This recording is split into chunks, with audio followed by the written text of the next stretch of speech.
Di suatu hari dengan laut yang ganas seolah mengumumkan badai, protagonis cerita kita, Rose sedang berdiri berhadapan dengan seorang pria. Dia lalu bertanya apakah pemuda itu menginginkan kebenaran dan apakah dia bisa mempercayai apa yang akan dikatakannya. Pria itu menjawab kalau itu sama sekali tidak penting. Jawaban ini tidak terduga bagi gadis itu. Apa sebenarnya maksud pria itu? Karena Rose tahu betul betapa berbahayanya kata kepercayaan. Semakin kau percaya pada seseorang, semakin sakit dan membuatmu dendam saat mereka mengkhianatimu, menyadari keraguannya. Pria itu mendesak agar dia segera mengatakannya. Akhirnya dia memutuskan untuk mengatakan yang sebenarnya. Lalu kita kembali ke masa lalu di sebuah kabin kapal. Pemuda itu bertanya apakah dia seorang pembohong yang hebat, yang mana wanita itu dengan tegas menyangkalnya, meskipun dokumennya mengatakan sebaliknya. Melanjutkan, dia membaca informasi lain dari dokumennya. Seorang penipu yang pandai bicara dan persuasif. Sangat cerdas. Penting untuk berhati-hati agar tidak tertipu dalam percakapan. Rose berkata dia tidak tahu mengapa mereka menulis itu. Lagi pula dia tidak pernah berbohong seumur hidupnya. Di luar, kita melihat mereka berada di atas kapal Fehit yang sedang menuju ke Pulau Monte. Pria yang mendengarkan ini mempertanyakan apakah di pengadilan. Dia telah mengucapkan kata-kata yang persis sama. Dia bilang iya, tapi menjelaskan bahwa hakim tidak mendengarkannya. Bagaimanapun juga dia bertanya padanya. Apalagi yang tertulis di secarik kertas itu. Menatapnya dengan tatapan percaya diri, dia berkomentar bahwa meskipun dia sudah dipenjara, dia merasa itu tidak adil. Pemuda itu tetap netral sepanjang percakapan. Mengikuti protokol dia menanyakan namanya. Dia mempertanyakan perlunya informasi itu. Karena kecuali jika dia tinggal di pedesaan, tidak ada satu orang pun yang tidak tahu namanya. Tapi dengan nada dingin pria itu menyatakan bahwa itu adalah bagian dari protokol dan mendesak lagi menanyakan namanya. Rose and Walker. Dia menjawab. Tapi pria itu terganggu dengan jawabannya. Mengatakan bahwa nama yang tertera di dokumen berbeda. Namun Rose bersikeras bahwa dia memberitahunya nama aslinya. Mengatakan bahwa dia tidak peduli siapa nama aslinya. Dia hanya perlu mengkonfirmasi nama yang tertulis di dokumen. Rosenhauers. Dia menjawab dengan enggan. Merasa tidak nyaman mengatakannya dengan keras. Begitu dia melihat pria itu menulis nama yang baru saja dia sebutkan, itu membuatnya semakin kesal. Karena pria itu mengabaikan keinginannya untuk tidak menggunakan nama itu lagi. Pria itu kemudian melanjutkan membaca dokumen dengan suara keras. Pada usia 17 tahun dia dijatuhi hukuman 50 tahun di penjara wanita Perneh dan melarikan diri setahun kemudian. Pelariannya cukup mendebarkan. Dia menuruni tebing, melintasi pegunungan dengan berjalan kaki, dan ditangkap 3 bulan kemudian sebagai buronan di South Benesse. Karena itu dia menerima hukuman tambahan 25 tahun dan dipindahkan ke penjara keamanan maksimum Alcapes. Dia melarikan diri lagi setelah 5 tahun, menggunakan sendok untuk menggali lubang dan menghindari kejaran tentara kekaisaran selama 1 tahun. Pemuda itu bertanya padanya apakah semua itu benar. Dan Rose menjawab iya, menambahkan bahwa dia mungkin akan pingsan. Jika dia tahu apa yang dia lalui untuk mendapatkan sendok itu, dia mulai mengeluh tentang masa tinggalnya di Alcapas. Tetapi pria itu memotongnya, mengatakan dia tidak tertarik dengan cerita-cerita tidak bergunanya, dan bahwa dia harus membatasi diri untuk hanya menjawab pertanyaan yang dia ajukan, tanpa pilihan lain. Dia setuju. Tetapi situasinya cukup aneh. Karena di depannya adalah Ian Connor, pahlawan perang yang terkenal. Hampir tidak mungkin. Ada seseorang yang belum pernah melihat wajahnya selama perang. Karena saat itu pesawat-pesawat terbang menjatuhkan pamflet dengan gambarnya. Dan saat suaranya menyebar di angkasa, semua orang mendongak seolah terpesona. Pemerintah tahu betul betapa mudahnya menipu orang. Dan seorang pilot muda yang tinggi adalah alat yang bagus. Mereka memanfaatkannya di tengah kecemasan dan keputusasaan perang. Karena semua orang membutuhkan seorang Ian Connor pada saat itu. Protagonis kita ditarik dari lamunannya oleh suara Connor yang menanyakan kejahatan apa yang dia lakukan. Jawabannya adalah dengan balik bertanya kejahatan mana yang dia maksud. Connor mengulangi pertanyaannya. Menanyakan alasan dia dikirim ke Pulau Monty, penjara terburuk di planet ini. Rose menjawab kalau dia berhasil kabur dari 2 penjara berbeda. Harga diri pasukan kekaisaran benar-benar hancur karenanya Connor langsung menyela. Mengatakan kalau bukan itu yang dia maksud. Dia ingin tahu alasan kenapa Rose ditangkap untuk pertama kalinya menanggapi hal itu. Rose menyatakan dirinya tidak bersalah. Connor pun sedikit frustrasi. Dia mengingatkannya bahwa dia hanya menjalankan proses administrasi dan sama sekali tidak tertarik dengan argumennya. Tapi gadis itu tidak berniat untuk mundur. Dan sekali lagi dia mengulangi kalau dirinya tidak bersalah karena itu. Connor memperingatkannya bahwa sangat jarang sekali seorang tahanan dengan jujur mengakui kejahatan yang mereka lakukan. Tapi bersikeras pada ketidakbersalahannya tidak akan mengubah fakta bahwa dia sudah divonis bersalah. Rose membalas, mengatakan bahwa vonis bersalahnya juga tidak mengubah fakta kalau dia tidak bersalah. Karena kebenaran itu lebih besar daripada asumsi Connor mengulangi untuk ketiga kalinya, bahwa dia sama sekali tidak tertarik dengan argumen gadis itu. Dia hanya ingin Rose menjawab dengan tulus. Rose menatap Connor lekat-lekat, jelas menunjukkan keyakinan pada kata-katanya. Tapi sebelum dia sempat bicara lagi, seseorang tiba-tiba masuk ke dalam kantor salah satu bawahan Connor dengan tergesa-gesa memasuki ruangan. Sepertinya dia sedang mencari Connor. Tapi begitu melihat komandannya sedang bersama orang lain, dia pun bertanya apa yang sedang dilakukan komandannya. Dan dia menjawab dengan acuh tak acuh bahwa dia hanya sedang menanyai tahanan itu. Pemuda itu bingung dengan alasannya. Tapi Connor hanya berkata, kalau ini adalah prosedur standar untuk memastikan data tahanan, apalagi seseorang selevel dirinya. Meski begitu, pemuda itu mengatakan, meskipun dia tahu Connor biasanya sangat ketat dengan aturan, dia tidak perlu menambah-nambah pekerjaan, karena para tahanan yang dikirim ke Pulau Monty adalah jenis yang paling buruk. Dan kali ini, salah satu tahanannya adalah penyihir terkenal dari Alchapes. Pria malang itu kaget bukan main saat melihat siapa yang sedang diinterogasi oleh sang komandan. Dan dia sadar kalau penyihir itu ada tepat di sampingnya. Argumennya pun langsung berubah. Dan dia mulai mempertanyakan tindakan komandannya. Kenapa dia menginterogasi orang seberbahaya itu sendirian, tapi Connor memberitahu bawahannya bahwa gadis itu sama sekali tidak terlihat berbahaya. Bawahannya memperingatkan Connor, bahkan jika dia terlihat kurus dan rapuh, dia tidak boleh lengah.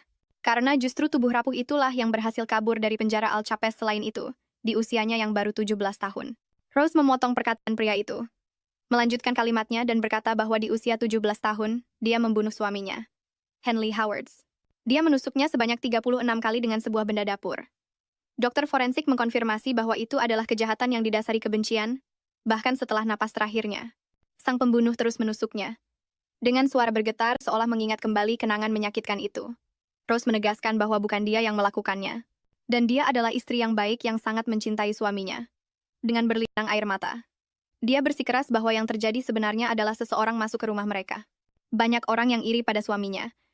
Jadi hanya masalah waktu sampai seseorang datang untuk mencelakainya. Meski begitu, mereka bahkan tidak melakukan investigasi yang benar. Mereka begitu saja menjebloskannya ke penjara, mengabaikan semua yang harus dia katakan. Connor menatapnya dengan tatapan yang tak tergoyahkan. Saat Rose menangis sejadi-jadinya, dengan nada dingin Connor menyuruhnya untuk menghentikan aktingnya dan mengatakan kalau jenis istri seperti apa dirinya sama sekali tidak penting. Dia telah dinyatakan bersalah atas kejahatan tersebut, dan Connor tidak ada di sana untuk memperdebatkannya. Rose pun langsung berhenti menangis. Dia frustrasi karena aktingnya tidak mempan, dan karena dramanya tidak berhasil. Dia memutuskan untuk beralih ke logika. Dia mempertanyakan bagaimana orang selemah dirinya bisa membunuh pria yang begitu kekar, tapi Connor membalas, mengatakan bahwa tidak ada juga yang percaya dia bisa kabur dari 2 penjara besar. Tapi nyatanya, dia berhasil melakukannya. Dan logika yang sama berlaku untuk kasus suaminya. Hanya karena dia seorang wanita kecil berpenampilan rapuh, bukan berarti itu mustahil. Lagi pula, semua bukti mengarah padanya. Kesimpulannya sederhana. Gadis itu sedang berbohong. Dan sejujurnya dia sudah muak dengan interogasi ini, jadi dia memerintahkan bawahannya Henry untuk mengikutinya dan membawa wanita itu. Saat dibawa keluar dari ruangan, dia terus-menerus mengatakan kalau dia tidak berbohong dan tidak bersalah. Rose pun bertanya-tanya kemana dia akan dibawa. Tapi sejujurnya dia bahkan berpikir pemuda itu jauh lebih baik daripada penjaga lain yang pernah ditemuinya. Dia membandingkan hubungan antara penjaga dan tahanan. Seperti hubungan kucing dan tikus. Saat para penjaga lengah, dia bisa kabur, tapi begitu dia yang lengah, mereka akan menangkapnya. Tapi untungnya dia pandai memanfaatkan peluang sekecil apapun, dan berhasil kabur. Kali ini pun tidak akan berbeda. Dia juga akan menang. Saat tiba di area sosial kapal, Ian tampak sedikit terkejut karena perjamuan sudah berakhir. Henry menjawab bahwa ini memang disengaja. Untuk mencegah para tamu terekspos pada penyihir Alchapes, Ian menganggap kekhawatiran Henry ironis karena orang-orang sendiri yang memilih untuk naik ke kapal Vihat. Dengan tujuan tur ke penjara terkenal yang mereka tuju, jadi melihat penyihir Alchapes mungkin akan menarik bagi mereka. Henry membantah dan berkata para tamu hanyalah warga sipil. Dan tidak semua orang di sana seberani dirinya setelah perang kapal-kapal militer diubah menjadi kapal pesiar, dan Heath adalah salah satunya. Kapal uap yang dulunya penuh dengan asap mesiu tembakan dan prajurit terluka dengan cepat digantikan oleh pesta mewah dan musik yang meriah. Dan tujuan dari kapal yang baru direnovasi itu adalah Pulau Monteros. Merasa ini sangat ironis bahwa di kapal yang sama, tempat para penjahat dibawa ke penjara yang terkenal sangat kejam, orang-orang kaya juga ikut diangkut. Menganggap penjara mengerikan itu sebagai objek wisata. Sementara Rose memikirkan hal ini, Henry terus mengeluh tentang kehadirannya, mengganggu para nona dan tuan yang terpaksa berhadapan dengannya. Connor tidak setuju karena saat di medan perang mereka tidak ada bedanya dengan para tahanan. Tapi temannya mengingatkan bahwa mereka berdua berjuang untuk negara sementara wanita itu membunuh suaminya. Selain itu pelariannya menghabiskan banyak tenaga dan biaya. Tapi setelah mendengar semua omelan itu, Rose menyela dan menyuruhnya diam. Connor yang melihat keduanya berdebat, menegur Henry dan menyarankannya untuk berhenti membuang energi pada perdebatan sia-sia. Setelah itu dia berbalik dan meminta maaf pada Rose atas perlakuan tidak sopan itu. Tapi Henry terus mengatakan bahwa mereka tidak berurusan dengan tahanan biasa, melainkan seorang penyihir. Mereka bertiga pun melanjutkan perjalanan menyusuri koridor. Hingga akhirnya sampai di dek kapal tempat bulan bersinar lebih terang, dan Connor berkata dia ingin menunjukkan sesuatu padanya. Rose berpegangan erat pada pagar di sampingnya, merasa pemandangan itu adalah hal terindah yang pernah ia lihat, bulan yang terang benderang di atas ombak lautan. Seumur hidupnya dia belum pernah melihat pemandangan seperti ini. Rose berpikir jika memang harus menjadi tahanan, setidaknya dia harus menjadi tahanan yang terkenal. Bagi seseorang yang sudah menerima takdirnya, dia tidak pernah menyangka bisa melihat hal seindah itu. Connor pun memecah lamunannya. Dia berkomentar kalau dia dengar Rose kabur dari penjara Alcahes dengan menggali terowongan dan gadis itu mengonfirmasinya. Lalu dia bertanya apakah Rose benar-benar menuruni tebing. Hanya dengan tubuhnya sendiri membuat Rose bertanya jawaban seperti apa yang dia harapkan, dan sang komandan menjawab bahwa beberapa orang mengatakan dia menggunakan sihir untuk melarikan diri. Yang ingin dia tahu adalah apakah itu benar? Alasannya bertanya adalah karena 36 tahun yang lalu, satu-satunya orang yang berhasil kabur dari Alcatraz adalah seorang penyihir. Jadi saat Rose kabur, semua orang yakin, dia juga seorang penyihir. Pada dasarnya orang takut pada hal yang tidak mereka pahami, dan zaman sekarang sihir ditindas sementara sains diagungkan. Namun jejak-jejak dari zaman itu masih tersisa, dan segelintir penyihir yang ada memilih bersembunyi, tapi itu bukan berarti mereka telah lenyap. Rose yang tahu semua itu bertanya pada Connor apakah menurutnya dia akan dipenjara jika dia adalah seorang penyihir seandainya rumor itu memang benar. Tangannya tidak akan diborgol seperti ini dan tidak masuk akal jika dia berada di kapal bersama dengan semua turis ini. Henry menyela dan berkata pada komandannya untuk tidak mempercayai kata-kata itu karena keahlian wanita itu adalah berbohong. Tapi Rose yang menatap matanya menjawab bahwa pemuda itu seharusnya menjadi orang pertama yang mempercayai kata-katanya. Karena jika dia benar-benar seorang penyihir, dia pasti sudah membungkamnya sejak lama. Namun jika dia tidak mempercayai kata-katanya, mungkin dia akan percaya pada tes sihir yang telah dia lewati, dan jika semua bukti itu tidak cukup, mungkin itu karena kepercayaannya pada kekaisaran sudah runtuh sejak lama, dan dia percaya mereka tidak mampu melakukan tes sederhana dengan benar. Prajurit itu pun dipenuhi amarah.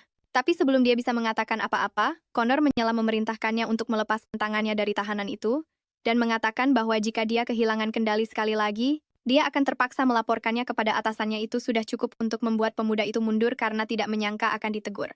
Dan tepat setelah menerima perintah untuk mengambil apa yang sudah diminta sementara itu, Connor melanjutkan percakapannya dengan Rose. Dan mengklaim tidak peduli apakah dia berbohong atau apakah dia sebenarnya seorang penyihir, dia hanya akan memberitahunya beberapa fakta. Pertama, dia adalah seorang narapidana yang dihukum penjara di Pulau Monty. Kedua, dia diperintahkan untuk memindahkannya ke sana secara pribadi. Ketiga, para tahanan mungkin pernah melarikan diri dari Alcatraz di masa lalu, tapi tidak ada yang pernah lolos dari Pulau Monty. Itu mustahil bahkan untuk seorang penyihir. Rose akhirnya mengerti bahwa pria ini mencoba menghancurkan semangatnya. Jika dia ingin melarikan diri, dia harus fokus untuk mendapatkan kunci perahu dan borgolnya. Karena dia harus kabur sebelum mencapai pulau itu, Henry menyela percakapan kembali dengan apa yang diminta komandannya. Gadis itu penasaran untuk melihat apa itu, sampai akhirnya dia berhasil melihat dengan jelas sebuah nampan penuh daging yang masih berlumuran darah. Dia tidak mengerti bagaimana itu bisa berguna, dan dia bertanya-tanya apa yang akan dia lakukan. Connor dengan cepat menjawab keraguannya. Dengan menuangkan daging itu ke perairan dingin, memintanya untuk memperhatikan baik-baik apa yang mampu dilakukan lautan itu. Reaksinya hampir seketika. Begitu tetes darah pertama jatuh ke air, sesuatu mulai membuat ombak bergejolak menakuti Rose, dan makhluk tak dikenal menyerang daging itu. Melahapnya Henry dengan senyum puas memintanya untuk memperhatikan pemandangan itu dengan saksama karena lautan itu dipenuhi dengan berbagai makhluk. Tidak ada satupun tempat aman, di mana dia bisa lari. Keputusasaan langsung menyelimuti gadis itu, membuatnya berpikir dia harus segera mencari solusi untuk itu. Connor memanfaatkan keterkejutannya dan mendekat mengambil gantungan kunci dari pinggangnya sambil mengatakan bahwa jika dia ingin menjadi camilan bagi monster-monster itu, mungkin mengambil perahu akan menjadi pilihan terbaik. Selain itu, dia sudah menyadari apa yang ada di pinggangnya yang begitu menarik perhatian gadis itu. Sambil memegang gantungan kunci di depannya, pria itu bukanlah seorang pria terhormat, dan saat menyuruhnya untuk segera mengubah pikirannya.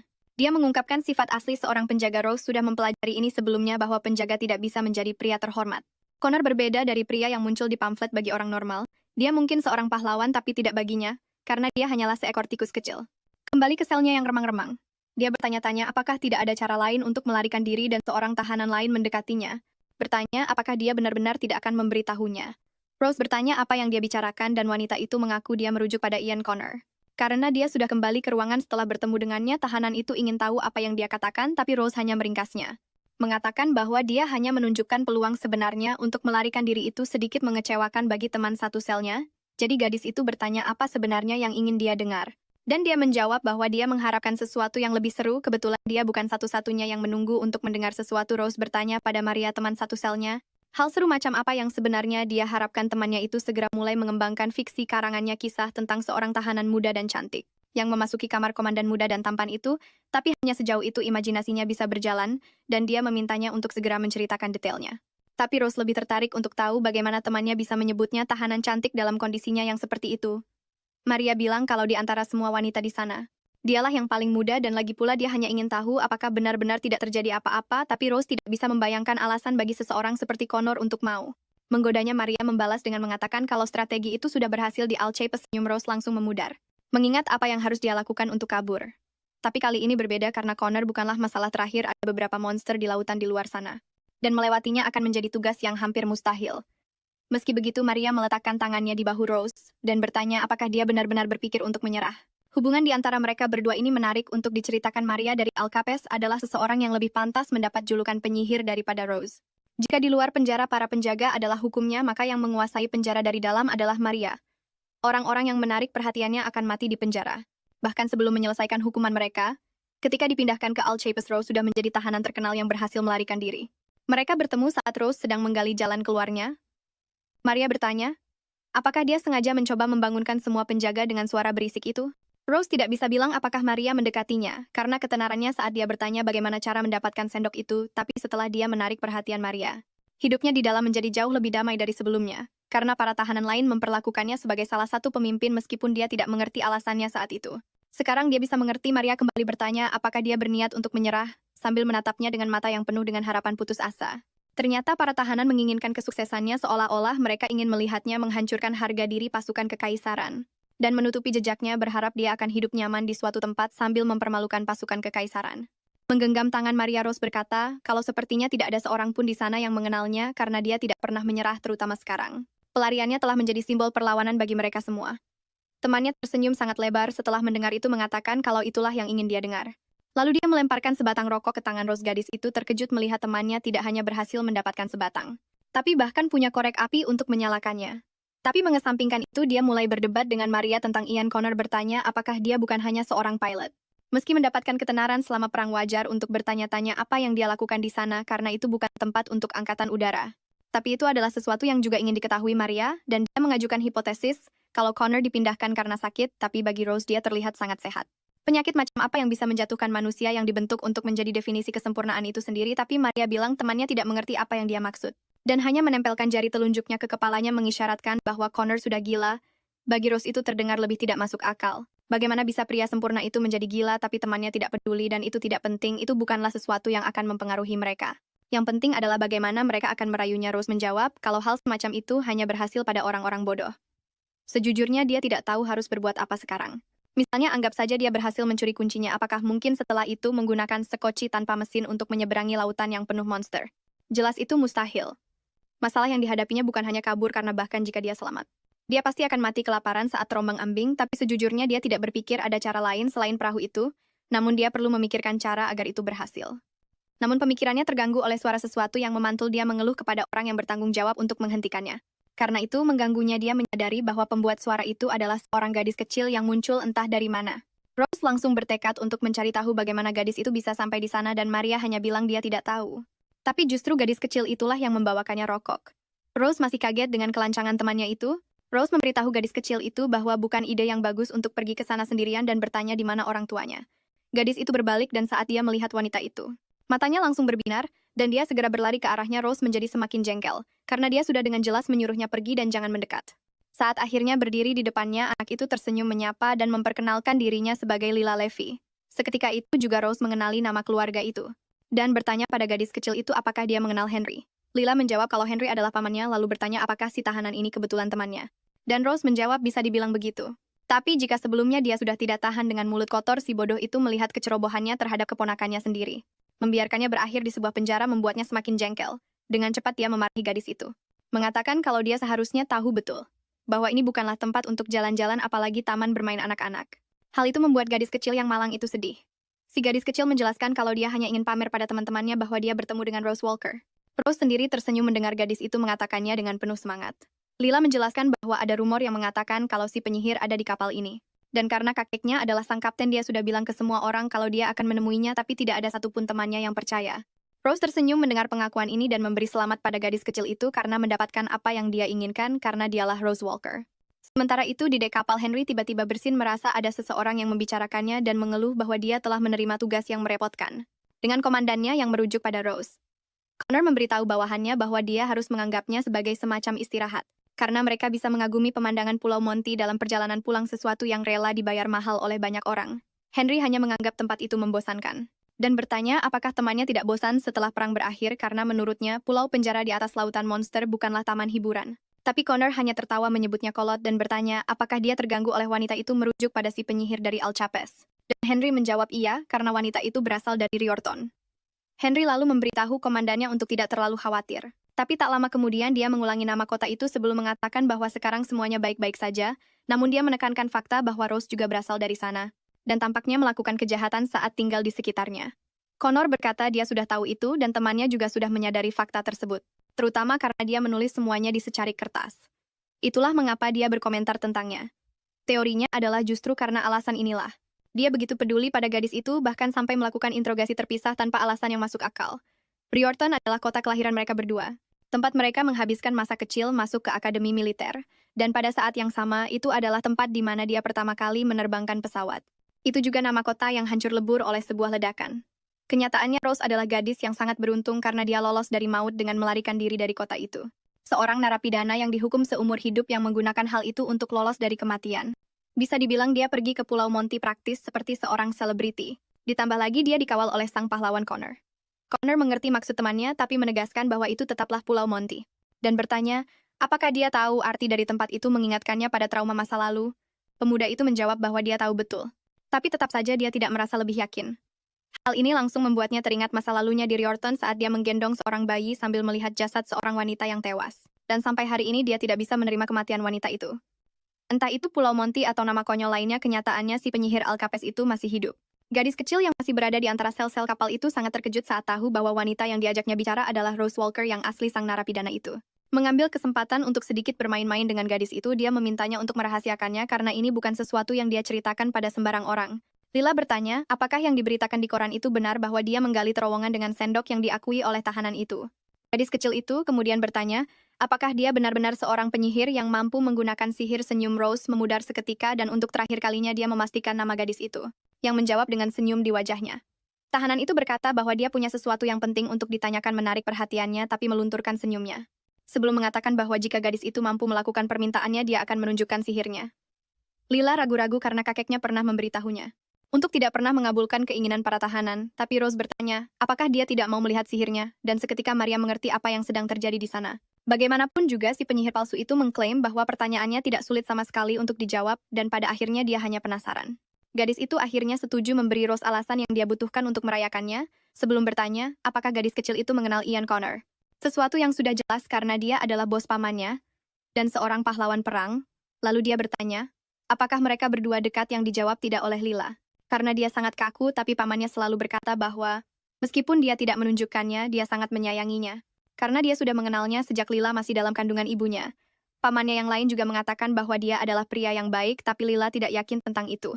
Rose bertanya apakah Connor sudah menikah, tapi gadis itu menjawab bahwa dia belum dan orang-orang dewasa bahkan telah menyuruhnya untuk segera menikah. Tapi dia tidak tertarik. Namun bukan itu yang sebenarnya ingin diketahui, wanita itu menyadari bahwa akan sulit untuk menjaga percakapan tetap polos. Tahanan itu mencoba untuk lebih blak-blakan dan bertanya apakah Lila pernah melihat ada gadis yang masuk ke kamarnya atau sekadar menemaninya. Jawabannya adalah tidak. Dan Rose memperhatikan bahwa percakapan ini menjadi lebih sulit dari yang dia bayangkan. Sambil memulihkan sedikit fokusnya, dia akhirnya bertanya apakah sang komandan adalah orang yang penyayang, tapi gadis kecil yang malang itu tidak tahu apa arti kata itu. Dan sekarang Rose harus mencari cara untuk bertanya pada seorang anak, apakah Connor seorang playboy tanpa harus menjelaskan apa artinya. Maria masuk ke dalam percakapan dan menjelaskan bahwa penyayang berarti merasa kasihan pada seseorang seperti memberi rumah pada anjing di hari hujan. Atau ikut menangis bersama seseorang yang sedang menangis. Gadis kecil itu tampaknya mengerti dan menjawab bahwa itu bukan kasih sayang. Itu adalah cinta, jawaban itu agak terlalu terus terang. Tapi Rose membenarkan sambil mengatakan bahwa memang itulah yang dia maksud. Sementara itu temannya tertawa di belakang. Tidak percaya bahwa penyihir terkenal itu begitu kesulitan hanya untuk mendapatkan satu atau dua kalimat dari seorang anak Lila, menjawab bahwa sepertinya tidak ada siapapun yang dicintai Connor. Yang mana sedikit mengecewakan bagi Rose karena dia berharap bisa merayunya. Tapi gadis kecil itu berkata bahwa meskipun begitu, dia adalah orang yang baik karena dia dikenal sebagai pahlawan yang terdengar lucu dari sudut pandang seorang tahanan di dalam kapal itu.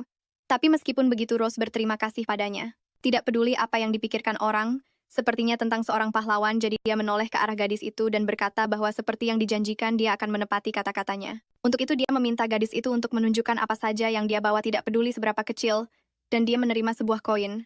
Lila bertanya apa yang akan dilakukan tahanan itu dengannya. Tapi sambil menjaga ketegangan Rose menjawab bahwa sihir memiliki rahasianya sendiri dan itulah yang membuatnya begitu mempesona, lalu sambil menyembunyikan koin itu. Dia berkata bahwa untuk melakukan sihir perlu untuk menyalurkan sihirmu ke dalam sesuatu, lalu menunjukkan bahwa koin di tangannya telah menghilang. Gadis kecil itu terkejut melihat sihirnya benar-benar berhasil mengira koin kecilnya telah hilang. Tapi tahanan itu berkata tidak sambil meletakkan tangannya ke telinga gadis itu. Dia kemudian mengambil koin yang tersembunyi dan mengembalikannya mengatakan itu adalah koin keberuntungan dan memberitahunya bahwa saat matahari terbenam, koin kecil itu akan berubah menjadi emas tapi hanya jika dia tidak mengungkapkannya kepada siapapun jika tidak sihirnya akan menghilang. Setelah gadis itu pergi, Maria bertanya pada temannya, apakah dia benar-benar menggunakan sihir dan Rose berkata, itu hanyalah trik sederhana tapi gadis itu tidak akan pernah menyadarinya. Kemudian teman satu selnya bertanya bukankah argumen utamanya justru fakta bahwa dia tidak pernah berbohong melihat orang-orang di sana sudah mulai ragu. Jika dia benar-benar bukan penyihir, dia bertanya kenapa dia masih di penjara jika itu benar lagi pula bahkan jika dia berhasil kabur. Di mana-mana hanya ada air tapi Maria tidak setuju dengan poin terakhir itu bahkan jika mustahil untuk mendapatkan sekoci. Bukankah ada kemungkinan lain yang mereka lupakan selain kabur dengan perahu memikirkan hal itu dia teringat sesuatu. Ada rumor tentang para penyihir yang kabur dan bersembunyi dari dunia pergi ke tempat yang disebut Pulau Penyihir Walpurgis. Maria membicarakannya dan bertanya apakah gadis itu belum pernah mendengarnya. Lalu dia berkata bahwa terakhir kali dia dengar tempat itu tidak jauh dari Pulau Monte dan bertanya-tanya apakah mereka bersembunyi di antara penduduk. Tapi Rose menjawab bahwa Walpurgis bukanlah tempat yang bisa dimasuki sembarang orang. Tempat itu disebut Pulau Penyihir bukan tanpa alasan. Itu adalah pilihan terakhir kemana seseorang harus melarikan diri, dan sejujurnya dia tidak yakin akan disambut dengan tangan terbuka. Maria memberitahunya bahwa dia hanya bercanda. Dan kemudian mulai berpikir bahwa jika kebohongan terang-terangan itu berhasil pada gadis kecil tadi, mungkin itu juga akan berhasil pada sang komandan. Dan bertanya apakah bukan ide yang bagus untuk setidaknya mencoba. Rose setuju, karena sepertinya itu satu-satunya jalan mencoba mendapatkan simpati sang pahlawan. Sepertinya rencana yang masuk akal. Trik yang dia gunakan untuk melawan orang-orang bodoh yang dia temui selama ini tidak akan berhasil pada pria itu. Selain seorang prajurit, dia adalah seorang pilot dan seorang pahlawan. Benar-benar kebalikan darinya, selama ini hidupnya penuh dengan pencapaian dan kemenangan sangat berbanding terbalik dengan hidupnya. Jadi untuk memenangkannya dan justru itulah kelemahannya dia harus memberinya apa yang dia inginkan merendahkan dirinya sendiri. Bersujud di kakinya, dan memohon sampai dia menjadi penaklukan terbarunya membuatnya merasakan manisnya kemenangan menggoda pria itu dengan cinta tidak akan berhasil. Untuk menipunya dia perlu menyerang egonya itu jauh lebih mudah daripada membuatnya jatuh cinta sementara itu di dek kapal. Setelah mendengarkan luapan emosi temannya Connor, yakin kali ini dia akan baik-baik saja namun reaksinya bukanlah hal yang baru. Dia sudah pernah membahas ini dengan seorang teman sebelumnya untuk meminta nasihat, dan temannya itu berkata bahwa meskipun Henry perlu meluapkan frustrasinya, dia tidak mampu mengendalikan caranya. Connor bertanya padanya apa yang harus dia lakukan dalam situasi seperti ini. Dia hanya menjawab bahwa dalam kasus seperti itu dia hanya perlu mendengarkannya tanpa menyela. Biarkan dia menumpahkan semuanya, cukup dengarkan, dan jangan terlalu membahas topiknya. Jika memungkinkan, Connor memutuskan untuk mengikuti nasihat itu. Dan tidak mencoba mengoreksi temannya, dia hanya memberitahunya bahwa mereka sudah terlalu lama di luar, dan mungkin sudah waktunya untuk masuk ke dalam. Sambil terus mendengarkannya, dan saat mereka kembali ke aula, Henry terus mengeluh tentang situasinya. Dia merasa sangat konyol bahwa seorang pahlawan perang seperti temannya dikirim untuk memindahkan penyihir Alcapes karena perintah seperti itu sama sekali tidak masuk akal, dan Connor menjawab bahwa prajurit hanya ada untuk mematuhi perintah.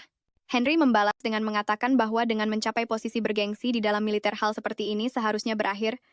Setelah semua yang dia lakukan di medan perang, setidaknya dia seharusnya menjadi seorang marsekal lapangan, tapi Connor sendiri tidak yakin apakah itu benar. Dan Henry bertanya kepadanya, kenapa tepatnya dia tidak yakin karena satu-satunya orang yang tidak menyukainya hanyalah beberapa prajurit dan orang-orang Riorton. Sebenarnya mereka berdua tahu betul alasan dia berada di posisi ini. Para atasan mencoba melimpahkan kesalahan padanya. Kenyataannya adalah karena dia gagal melindungi Riorton, semua orang ingin melihatnya berhadapan dengan penyihir kota itu, dan itulah satu-satunya alasan ada begitu banyak orang di sana. Untuk melihat siapa di antara mereka berdua yang akan bertahan hidup jika dia berhasil membawa penyihir itu ke Pulau Monty, semua orang akan merayakan dan memujinya. Inilah yang akan menjadi hadiah besarnya. Pada akhirnya, ini tidak lebih dari sebuah pertunjukan besar yang ingin mereka lihat, hanyalah kemenangan Ian Khan yang sempurna, pahlawan dari seluruh kekaisaran. Bagaimanapun juga saat semua ini berakhir, semua orang akan kembali ke kehidupan mereka masing-masing dan dia tidak akan memiliki apa-apa selain masa depan gemilang di hadapannya. Kata-kata masa depan gemilang itu bergema di benak Connor hanya ketika perang berakhir dan dia melewati Arc de Triomphe dengan seragamnya. Apakah dia akhirnya menyadari arti sebenarnya saat semua orang berkumpul dan meneriakkan namanya sambil memegang keranjang bunga? sambil melemparkan kelopak warna-warni ke arahnya. Tapi apakah dia benar-benar bahagia saat itu? Kenapa dia merasa sesak napas? Apa yang dikatakan ekspresinya saat melewati gerbang kemenangan itu? Seharusnya dia tersenyum, tapi dia bertanya pada dirinya sendiri, apakah aku tersenyum dengan pantas? Tidak peduli seberapa keras dia berpikir, dia tidak bisa mengingatnya. Henry tahu betul tentang perasaan yang dipendam temannya ini. Tidak ada yang bisa melindungi semua orang, jadi bagaimana mungkin ada kemenangan yang sempurna? Connor bukanlah dewa dan semua orang tahu itu. Seorang komandan mungkin harus membuat keputusan kejam kapan saja, tapi mengatakan ini tidak lebih dari sekadar menggerutu. Lalu Henry memberitahu temannya untuk tidak khawatir tentang penyihir itu. Dia akan mengurusnya, tapi dia diinterupsi oleh Connor yang mengatakan padanya untuk tidak gegabah sebelum mengkhawatirkan orang lain. Lebih baik fokus pada pemulihannya yang membuat si pirang kesal.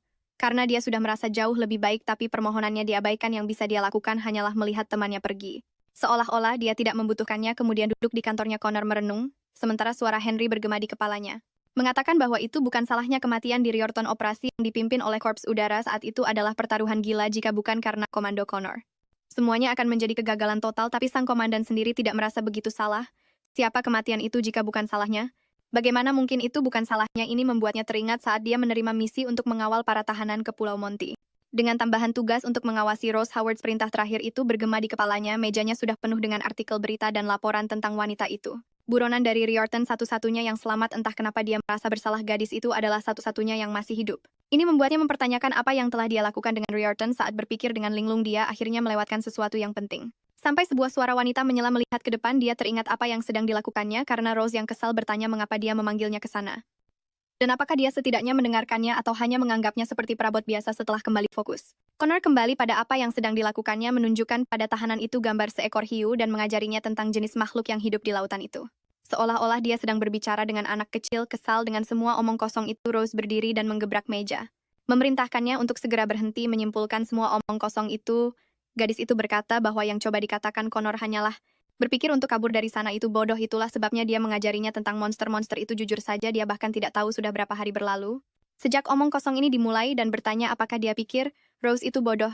Connor menjawab bahwa tidak banyak perbedaan antara pahlawan dan orang bodoh, dan justru karena alasan itulah dia tidak membedakan keduanya.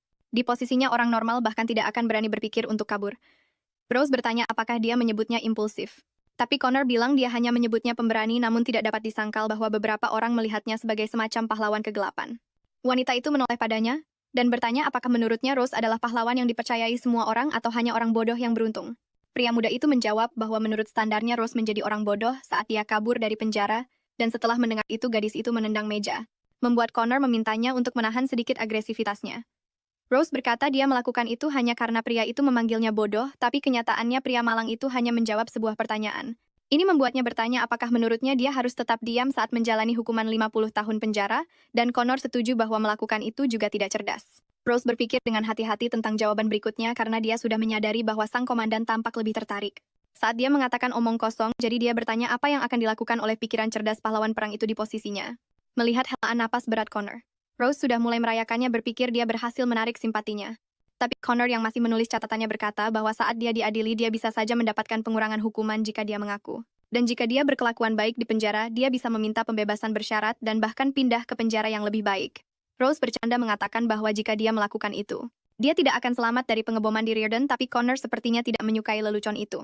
Lalu dia melanjutkan dengan mengatakan bahwa pertama-tama dia tidak tahu mengapa dia harus membusuk di penjara selama 50 tahun, dan dia pun mendapat jawaban bahwa kejahatan pembunuhan membawa hukuman 8 hingga 50 tahun. Wanita itu mengerti tapi menyatakan lagi bahwa dia tidak membunuh suaminya, dan bahkan jika memang benar dia tidak mengerti mengapa hukumannya 50 tahun. Karena tetangganya memukuli istrinya sampai mati dan hanya mendapat 8 tahun.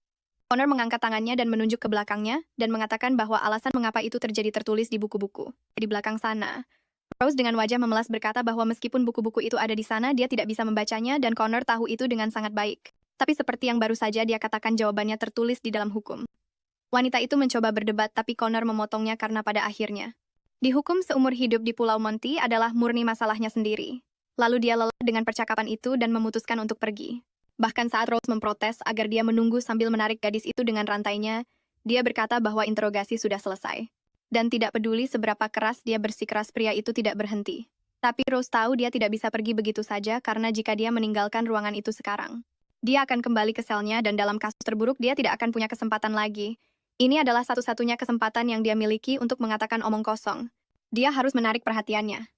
Dia harus berpikir cepat tentang apa yang harus dikatakan saat pintu ruangan itu akan dibuka. Rose bertanya apa perbedaan di antara mereka berdua karena pada akhirnya dia juga seorang yang bodoh. Connor bertanya apa yang dia bicarakan. Dan gadis itu mengingatkannya pada apa yang dia katakan sebelumnya tentang tidak ada banyak perbedaan antara orang bodoh dan pahlawan. Jika begitu, apa yang membuatnya berbeda darinya? Karena jika dia adalah pahlawan wanita dari kegelapan, maka dia adalah pahlawan dari cahaya yang membuat mereka berdua sama-sama bodoh. Jadi apa sebenarnya perbedaannya pada akhirnya? Saat mereka berperang keduanya hanya memikirkan kemenangan. Mereka berdua adalah bagian dari negara kecil tapi negara yang menyebut dirinya kekaisaran dan menghadapi talis bangsa yang mengalahkan beberapa negara lain. Connor menjawab bahwa pada akhirnya mereka menang dan Rose setuju. Tepatnya apa yang mereka dapatkan dari kemenangan itu. Banyak orang tewas dan negara hancur total. Sebagai seorang pahlawan, dia hanya mengenakan seragam bagus sambil mengawal tahanan rendahan. Jika dia adalah pahlawan hebat yang dibicarakan semua orang. Lalu apa yang dia lakukan di sini sekarang?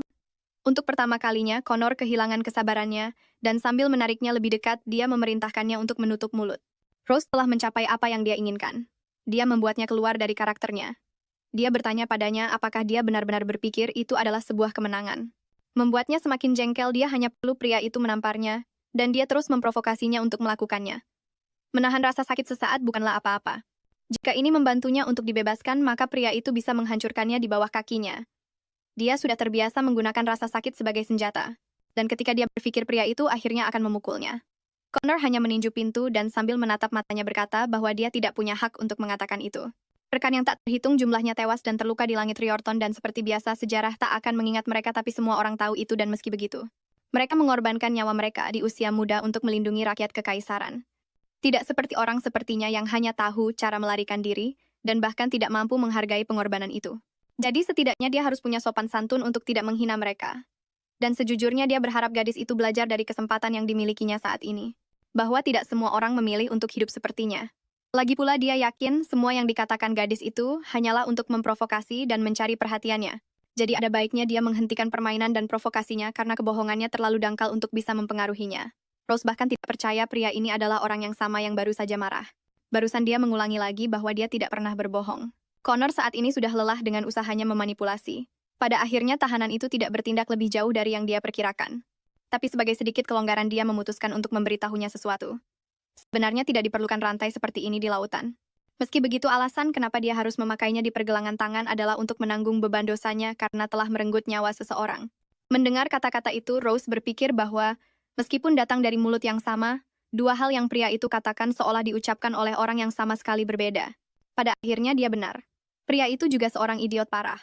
Connor menatap matanya dan berkata bahwa dia tahu persis orang macam apa dirinya. Dan dia tidak akan termakan oleh tipuannya. Jadi untuk sekarang dia tidak mau mendengar pertanyaan apapun lagi. Berdiri di sisi lain pintu. Rose bertanya pada dirinya sendiri apa sebenarnya yang dia harapkan. Dan mulai mengingat hari pengeboman itu. Suaranya bergema di seluruh kota.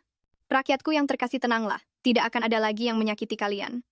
Saat alarm serangan udara berbunyi, matikan lampu dan pergilah ke gerbang untuk mendengarkan siaran. Aku melindungi langit kekaisaran. Rose sudah lupa berapa kali dia mendengar suara itu dan jika dia mendengarnya lagi sekarang. Itu karena dia benar-benar sudah kehilangan akal sehatnya. Dia menipu dirinya sendiri dengan berpikir bahwa jika dia terus berbicara dengannya. Kata-kata menenangkan yang sama akan keluar dari mulut pria itu. Dengan melakukan ini dia hanya menjadi seorang idiot. Semua ini sungguh menjengkelkan.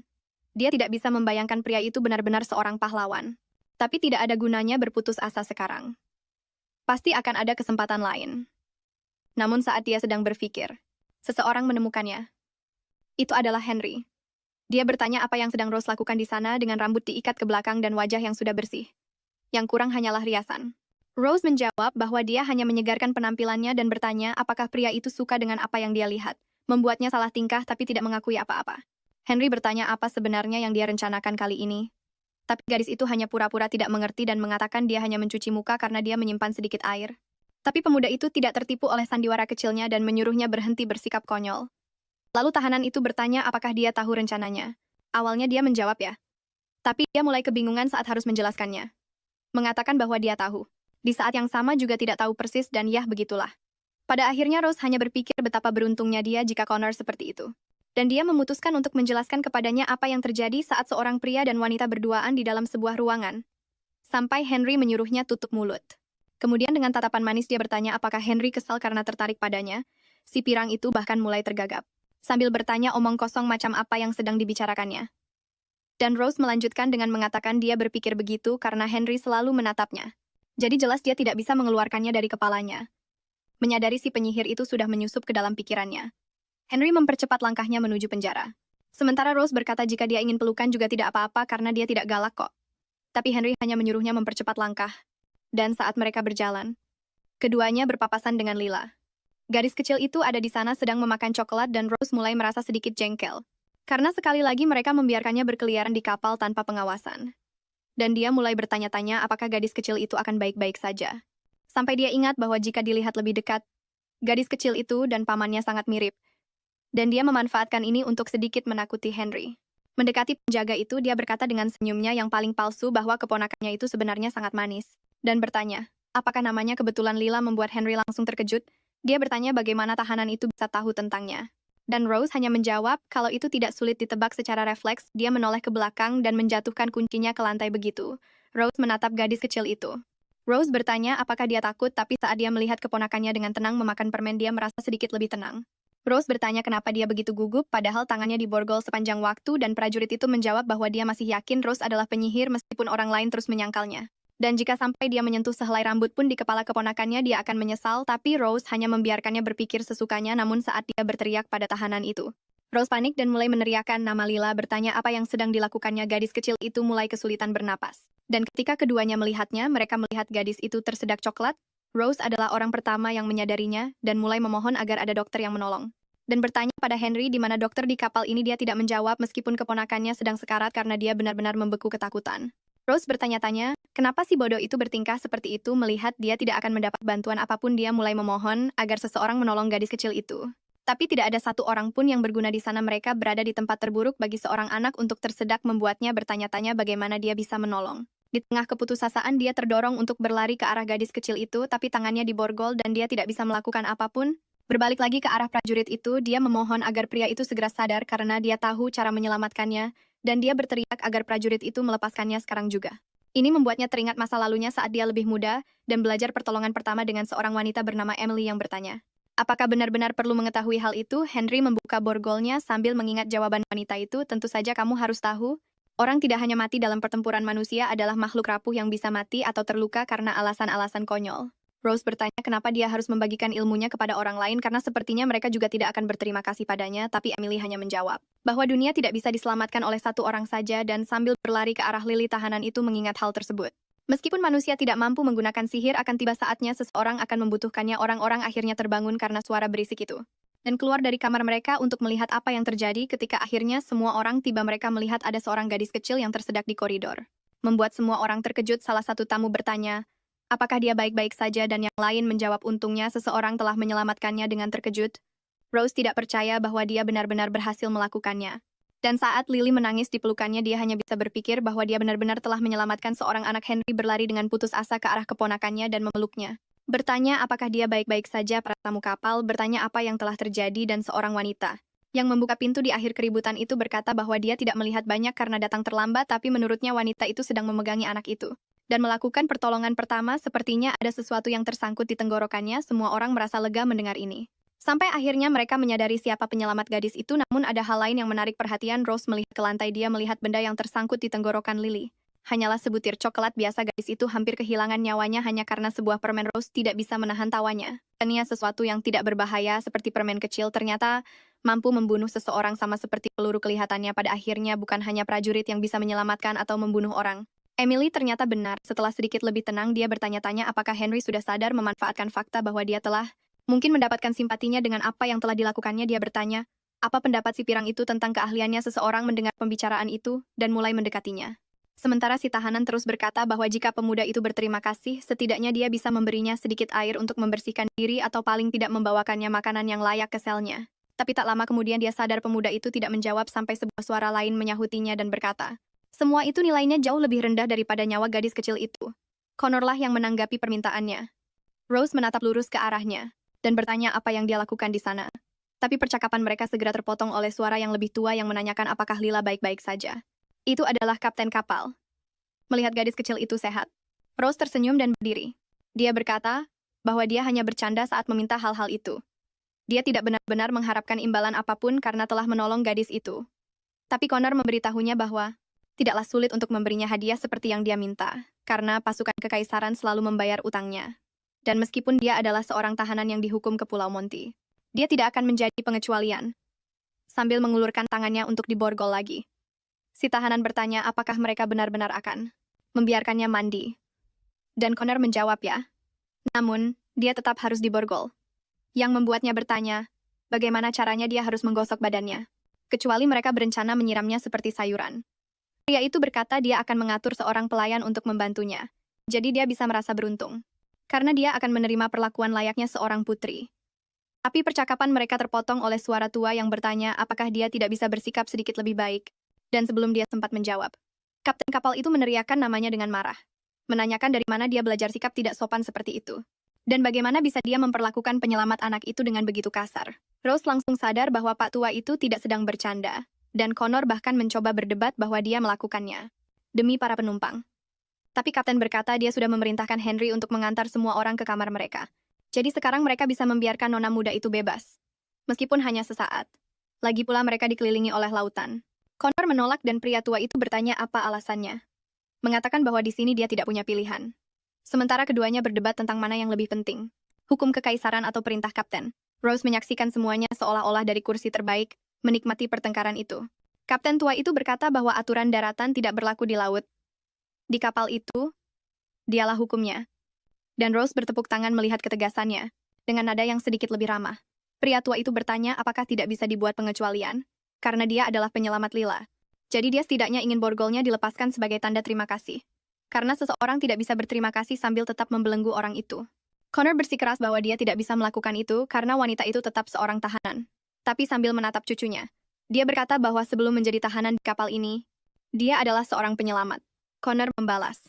Mengatakan bahwa wanita itu sudah menjadi tahanan sebelum menyelamatkan si gadis, dan seketika, pria tua itu mulai memukul kepalanya dengan tongkatnya. Menyuruhnya untuk berhati-hati dengan cara bicaranya.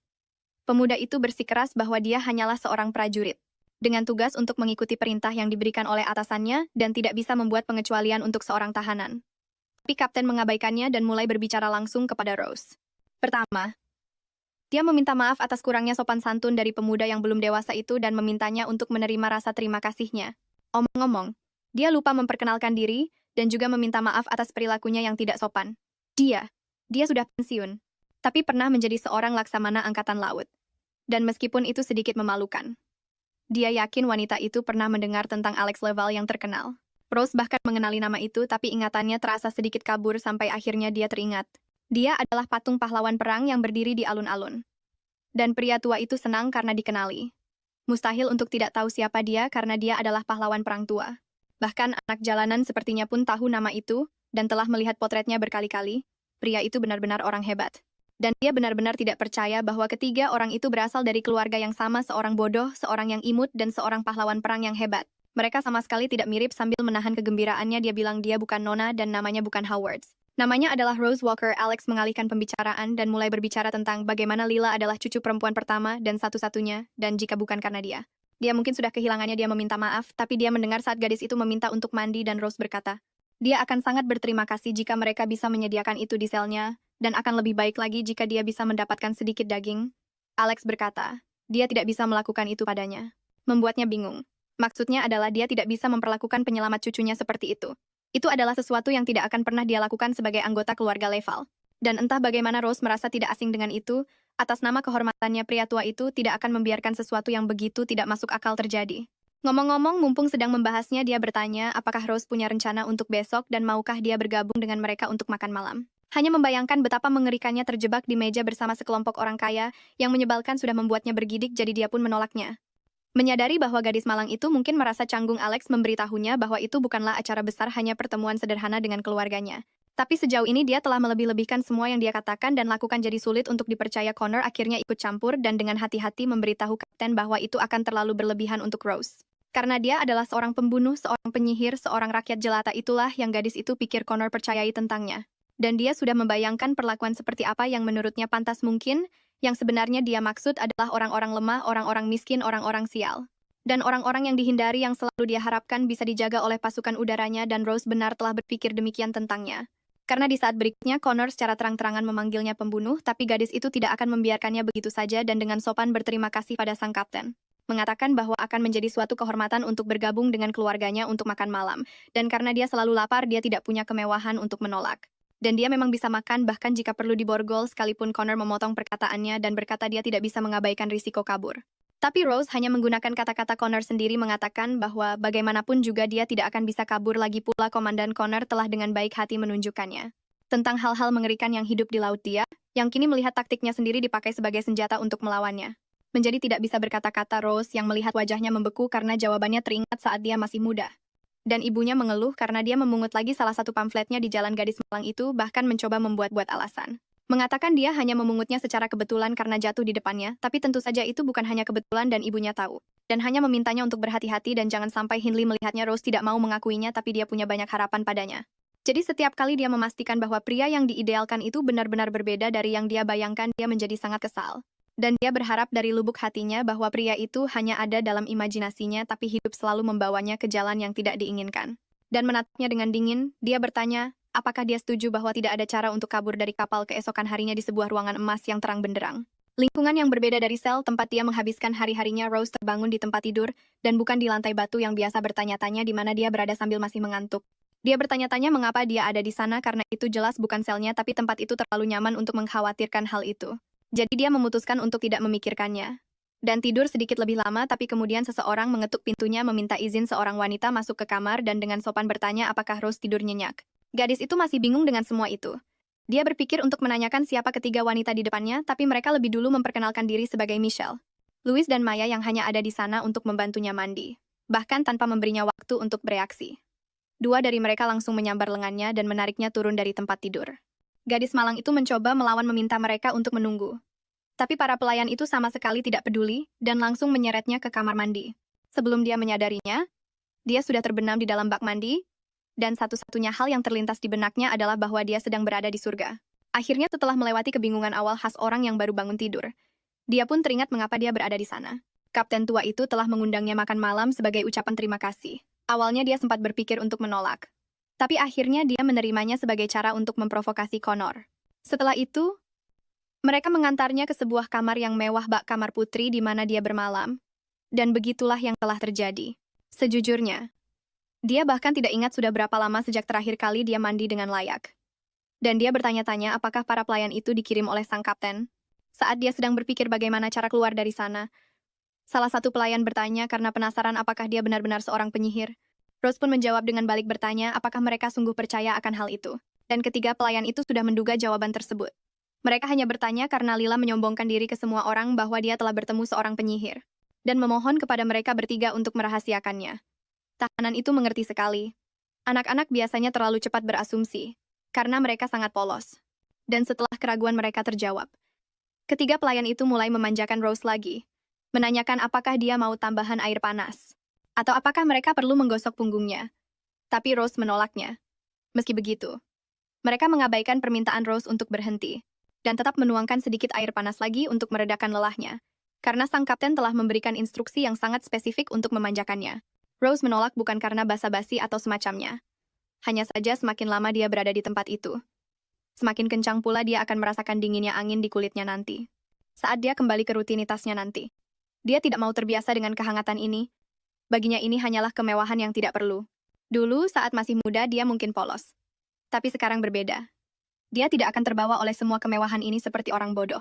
Hal itu jelas tidak akan terjadi lagi. Tapi saat dia sedang melamun, tiba-tiba sesuatu menginterupsinya. Ada keributan yang terjadi di luar. Terdengar suara seorang pria yang sedang bercanda, dan gadis malang itu hampir saja terlelap lagi.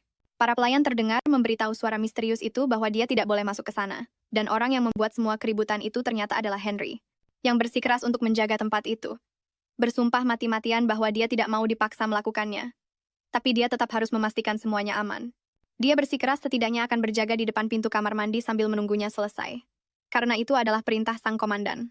Tapi sebelum perdebatan itu berlanjut lebih jauh, baik dia maupun para pelayan sama-sama terkejut. Karena Rose tiba-tiba keluar dari bak mandinya dan bertanya langsung padanya apakah ada yang ingin dia sampaikan. Pemandangan itu mengejutkan semua orang, membuat mereka membeku di tempat. Dengan cepat Henry menutupi matanya. bertanya apa sebenarnya yang sedang Rose lakukan. Dan dengan sangat bingung, dia mempertanyakan apakah Rose lupa kalau dia itu seorang pria. Tapi gadis itu tidak peduli. Setelah syok awalnya berlalu, pemuda itu sedikit melunakkan nada bicaranya yang tegas, terutama pada Rose, dan meminta para pelayan untuk meninggalkan mereka sebentar. Tentu saja hal itu membuat para pelayan ketakutan. Tapi dia menjelaskan bahwa dia hanya perlu menyampaikan informasi rahasia. Salah satu dari mereka bertanya kenapa harus sekarang. Karena dia setidaknya bisa menunggu Nona Walker berpakaian dulu. Dengan malu, pemuda malang itu memohon agar mereka tidak salah paham, karena Connor yang memberikan perintah itu. Selain itu, Kapten juga sudah menyetujuinya. Akhirnya ketiga pelayan itu pun meninggalkan mereka berdua. Rose pun bertanya, apa sebenarnya yang Henry inginkan? Dan apakah dia ke sana untuk menggeledahnya? Mengingat dia mengusir ketiga pelayan itu dengan begitu tiba-tiba. Henry bertanya apa gunanya penggeledahan karena wanita itu tidak punya tempat untuk menyembunyikan apapun dan jika kebetulan wanita itu menganggapnya orang aneh. Gadis itu menjawab belak-belakan bahwa dalam situasi saat ini dia tentu saja tidak punya cara untuk menolaknya tapi mengesampingkan hal itu Henry maju selangkah. Memerintahkannya untuk tetap di tempatnya karena dia hanya akan mengatakan sesuatu lalu pergi kemudian menutup pintu kamar mandi. Tetap di luar Rose kembali ke bak mandinya sambil berkata bahwa sepertinya pria itu benar-benar tidak tahu cara berbohong. Pria muda itu bertanya apa yang dia bicarakan dan dijawab oleh sang tahanan bahwa itu tidak masuk akal. Menempatkan seorang letnan sebagai pelayan untuk seorang tahanan biasa yang sedang mandi, pasti ada sesuatu yang lain untuk dikatakan karena dia telah mencarinya. Dan pastinya itu adalah sesuatu yang ingin dia rahasiakan atasannya mungkin memerintahkannya untuk menjaga pintu kamar mandi tapi tidak menyuruhnya untuk masuk. Jadi dia ingin tahu tanpa dia menggunakan perintah atasannya sebagai alasan apa sebenarnya yang ingin pria itu katakan padanya. Dan pria muda itu menjawab bahwa ini tentang Layla. Rose sudah mulai membayangkan apa yang ingin dikatakan pria itu dan meminta maaf tanpa benar-benar minta maaf. Dia menyebutnya tidak berguna yang disetujui oleh Henry karena bahkan jika dia punya 10 mulut pun dia tidak akan punya argumen untuk membenarkan dirinya. Sang tahanan bertanya apakah gadis itu baik-baik saja dan dia menjawab bahwa dokter telah memeriksanya pada malam yang sama untungnya tidak ada hal serius yang terjadi. Tapi itu membuat Rose teringat bagaimana reaksi pria muda itu pada saat insiden terjadi jiwanya seakan melayang meninggalkan tubuhnya. Selama beberapa menit dia bertanya padanya apakah dia benar-benar seorang pilot dan Henry menjawab bahwa di masa aktifnya dia telah menembak jatuh lebih dari 50 pesawat musuh. Yang hanya membuatnya semakin penasaran mengapa dia begitu penakut. Pria muda itu terdiam sejenak sebelum menjawab bahwa dia punya seorang kakak perempuan dan seorang ipar laki-laki. Orang tua Layla lalu dia bertanya apakah Rose tahu tentang pengeboman yang terjadi di Riordan dan Rose menjawab bahwa dia tidak tahu. Tapi menyadari bahwa dia menggunakan kata kerja dalam bentuk lampau, kemudian Henry bertanya apakah dia ada di sana hari itu tapi tidak mungkin Rose bisa hadir. Karena pada hari itu terjadi dia sedang melarikan diri untuk pertama kalinya itu sudah sangat lama sekali. Dia sedang berada di Al Capone ketika mendengar berita yang mengatakan bahwa Riordan telah lenyap. Henry mengaku bahwa kakaknya ada di kota itu, bersama dengan keponakannya yang masih bayi, dan Rose sendiri masih kesulitan percaya bahwa hal ini benar-benar terjadi. Riordan adalah kota yang sangat besar, tidak masuk akal jika kota itu lenyap begitu saja dalam semalam. Henry bertanya padanya apakah dia tahu apa yang paling lucu dari cerita itu. Mengatakan padanya bahwa dia bisa saja mencegah kehancuran itu, dan meskipun dia tahu kakak dan keponakannya ada di kota itu, dia tidak menghentikan pengeboman tersebut. Tapi Rose berpikir itu bukan sesuatu yang menjadi urusannya. Sejujurnya dia tidak peduli kota terkutuk itu lenyap, tapi pria itu benar-benar sedang curhat. Dia bertanya mengapa dia tidak menghentikannya. Dan Henry mulai bercerita bahwa pada hari itu mereka mengidentifikasi satu skuadron musuh di udara selama penerbangan. Begitu menyadarinya, dia melapor kepada Connor bahwa itu bukan hanya satu atau dua, tapi beberapa skuadron itu terbagi menjadi dua kelompok. Satu sisi menuju kota Malona dan yang lainnya menuju Riordan. Malona adalah ibu kota, dan target lainnya adalah kampung halaman mereka. Dia dan temannya harus memutuskan pilihan yang dibuat Connor adalah melindungi ibu kota. Pada akhirnya itu adalah pilihan yang tepat. Dia tidak benar-benar menyesalinya. Mereka tidak punya pilihan, itu adalah situasi di mana tidak ada pilihan lain. Setelah itu mereka terbang tanpa hambatan selama perang, jadi dia pikir dia telah mengatasi apa yang terjadi, tapi begitu perang berakhir, dia tidak bisa masuk ke kokpit lagi. Sesuatu dalam pikirannya telah hancur. Pada akhirnya sang tahanan itu benar. Dia bukan lagi dirinya yang dulu, dan dia tidak bisa menyebut dirinya seorang pilot lagi. Meski begitu tidak apa-apa karena keponakannya ada di sana. Setelah mendengar seluruh ceritanya, Rose mulai menghubungkan benang merahnya dan bertanya langsung apakah dia membencinya karena dia juga berasal dari Riordan. Dia selamat sementara adiknya meninggal di kota yang sama itu. Henry ragu sejenak tapi menjawab iya. Rose memberitahunya tidak apa-apa untuk terus membencinya. Dan dia harus terus begitu. Karena itulah yang dilakukan orang normal untuk menjadi pahlawan yang patut dikagumi. Perlu ada seorang penyihir untuk disalahkan tanpa rasa penyesalan. Seolah-olah mereka adalah dua sisi dari mata uang yang sama. Seorang pahlawan dan seorang penyihir itu bagaikan satu kesatuan. Meski begitu, Henry mengaku kalau dia datang ke sana untuk meminta maaf. Dan Rose bertanya apa yang ingin dia minta maafkan. Pemuda itu menjawab bahwa dia menyesal karena telah membuat keributan. Dan karena telah menunjukkan monster padanya sambil melempar ikan ke laut. Rose kaget saat tahu kalau ide-ide itu adalah idenya. Dan Henry menjawab bahwa komandannya tidak mungkin memikirkan hal-hal seperti itu. Lagi pula, jika bukan karenanya, dia mungkin belum terselamatkan sampai sekarang. Jadi dia berterima kasih padanya karena telah menyelamatkan keponakannya. Memanggilnya untuk pertama kalinya dengan nama aslinya, Rose Walker. Dan sementara itu, di luar ruangan, para pelayan sedang bergosip, apakah tidak apa-apa membiarkan mereka berdua sendirian di dalam. Dan nyatanya, tidak ada masalah karena itu adalah perintah dari Tuan Connor sendiri. Meski begitu, mereka bertanya-tanya apakah setidaknya mereka tidak seharusnya mengintip sebentar. Tapi sebelum mereka sempat melakukannya, Connor sendiri tiba di kamar itu. Namun sebelum dia masuk, saat masih berduaan dengan Henry, Rose bertanya apakah dia pikir itu semua gratis. Pemuda itu memohon padanya untuk tidak merusak suasana, karena dia serius saat mengucapkan terima kasih. Tapi si tahanan bersikeras kalau dia juga serius.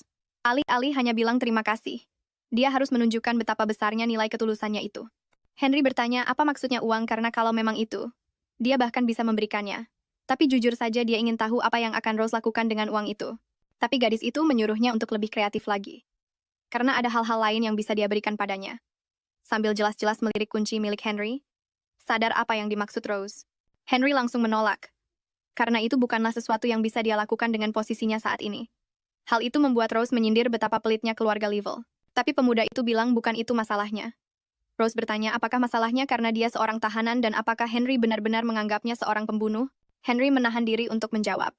Yang membuatnya bertanya apakah Henry pernah berpikir sejenak bahwa mungkin saja dia tidak membunuh, dan bahkan jika dia telah melenyapkan suaminya ratusan kali, pernahkah dia berhenti dan berpikir jika ada alasan yang masuk akal hanya dengan pertanyaan itu? Kata-katanya langsung menghantui pikiran Henry, membuatnya menutup telinga agar tidak mendengar argumen Rose lagi. Rose bertanya apakah dia tahu kalau dirinya tidak bisa berbohong, tapi Henry membalas dan bertanya siapa yang akan percaya itu dan terlepas dari alasannya. Malam sebelumnya Rose sendiri yang bilang dia tidak menginginkan imbalan apapun. Jadi dia tidak punya kewajiban apapun. Si tahanan membenarkan kalau dia memang bilang begitu. Tapi karena Henry sudah terlanjur besar kepala, apa salahnya didorong oleh rasa bersalah? Henry akhirnya luluh dan setuju untuk menyerahkan kuncinya. Apalagi, memangnya dia bisa selamat hanya dengan sekoci mengetahui itu. Rose memintanya mendekat karena dia punya ide yang lebih bagus. Sambil menarik lengan bajunya, Rose menyeret Henry yang tampak enggan untuk memberitahunya sebuah rencana, dan mulai membisikkan ide-nya ke telinga Henry. Setelah mendengar semuanya, pemuda itu bertanya apa rencananya sekarang, tapi Rose menjawab kalau dia tidak merencanakan apa-apa. Dia hanya minta bantuan sederhana saja. Dan saat Connor bersiap masuk ke kamar, Rose bertanya apakah Henry benar-benar akan melakukannya. Sang komandan pun masuk ke kamar tepat setelah itu. Terlihat sangat kesal melihat mereka berdua berdekatan. Dia bertanya apa yang sedang mereka lakukan. Henry langsung panik seketika. Dan sebelum dia bisa berkata apa-apa, temannya itu bertanya apa yang dia lakukan di sana. Si pirang itu pun mencoba menjelaskan bahwa situasinya tidak seperti yang terlihat. Tapi melihat keadaan si tahanan di sampingnya, Connor tidak bisa percaya begitu saja. Demi kebaikannya sendiri, dia menyarankan Henry agar bisa memberikan jawaban yang meyakinkan untuk situasi ini. Dan menyadari betapa gawatnya masalah yang dia hadapi, Henry mulai berkeringat dingin. Saat dia tergagap, mengatakan sesuatu, Connor kehilangan kesabarannya dan memerintahkannya untuk segera pergi, dan bukan hanya Henry. Tapi para pelayan juga terkejut dengan teriakan yang dilontarkan sang komandan. Di kepala si pirang hanya ada satu pikiran, aku tamat begitu semua orang meninggalkan ruangan. Connor menghampiri tahanan itu dan memberinya selembar kain, memintanya untuk menutupi dirinya. Gadis itu membungkus dirinya dengan kain itu. Tapi mulai bertanya-tanya apa yang sedang terjadi, dia hanya berdiri di depannya menatapnya. Yang ingin dia ketahui hanyalah sejauh mana ini akan berlanjut. Setelah beberapa saat berpikir, Connor akhirnya menyerah dan memutuskan untuk mengatakan sesuatu sambil mengumpulkan keberanian. Dia menatap langsung ke tahanan itu dan bertanya apakah Henry telah melakukan sesuatu yang tidak diinginkannya. Yang ingin dia ketahui adalah apakah Henry kebetulan telah memaksanya melakukan sesuatu. Dan pertanyaan itu membuat Rose membeku, dan dia segera menjawab tidak. Tapi sekali lagi komandan bertanya, apakah bawahannya kebetulan mengganggunya dengan cara tertentu. Dan wanita malang itu hanya bisa bertanya apa sebenarnya yang dia pikir telah terjadi di sana. Connor mengatakan padanya bahwa dia bisa mengatakan yang sebenarnya. Karena tergantung pada apa yang telah terjadi, dia akan memastikan untuk segera mengganti penjaganya sampai mereka tiba di pulau itu. Dan juga tidak akan membiarkan siapapun mendekatinya. Dan itu membuat Rose bingung. Dia bertanya apakah si pirang itu bukan teman dan pembantunya. Tapi komandan menjawab bahwa jika dia telah melakukan sesuatu yang tidak pantas, maka dia tidak lagi layak untuk membantunya. Dan dengan cemas, Rose mengatakan kepadanya bahwa dia melewatkan sesuatu yang sangat penting. Dia adalah penyihir Al-Capes.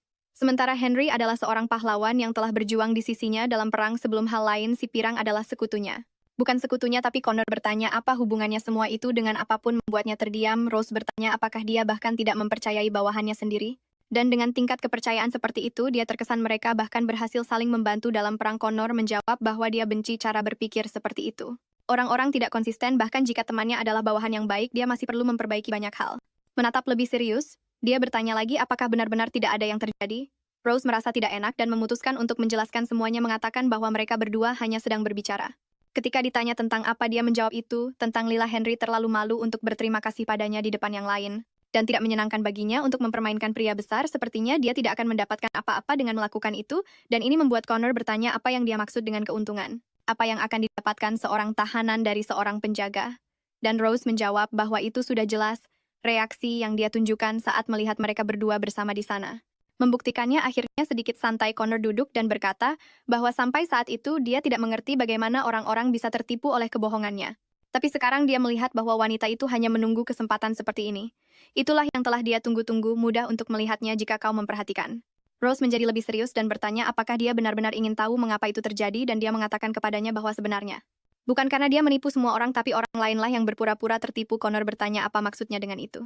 Dan dia menjawab bahwa itu bukan masalah seberapa bagus kebohongannya, orang hanya mendengar apa yang ingin mereka dengar, pada akhirnya tidak ada yang ingin tahu kebenarannya. Yang dibutuhkan hanyalah kambing hitam yang bagus yang bisa mereka tuduh sesuka hati, pada akhirnya dia hanya mengatakan apa yang ingin dia katakan. Karena tidak peduli apa yang dia katakan, tidak ada yang akan berubah, tetap saja benar bahwa dia adalah seorang pahlawan. Karena bahkan mengetahui situasi yang dialaminya, dia memutuskan untuk peduli pada seorang tahanan biasa tanpa kata-kata untuk menanggapi apa yang dikatakan Rose. Dia bertanya padanya apakah dia juga menganggapnya seorang pahlawan. Rose membalas bertanya mengapa aneh baginya untuk mengagumi seorang pahlawan. Dan dia menjawab bahwa bukan seperti itu. Kata-katanya terpotong di tengah jalan ketika tahanan itu mengakui bahwa dia juga penggemarnya. Sebelum hal lain, dia juga pernah menjadi warga kekaisaran. Dan saat foto-fotonya tersebar, dia menyimpan semuanya. Connor terkejut mendengarnya, dan gadis itu bertanya apakah hal itu aneh. Lagi pula dia seharusnya sudah tahu itu, dan dia mengakui kalau dia hanya menyimpannya karena menganggap pria itu tampan. Otak Connor perlahan mulai memprosesnya, dan bahkan Rose pun sadar dengan apa yang baru saja diucapkannya, wajahnya langsung memerah seketika. Dan dia bertanya pada dirinya sendiri. Kenapa juga dia mengatakan itu? Bagaimanapun juga dia tidak berniat menahan. Pria itu lebih lama dia harus selesai berganti pakaian.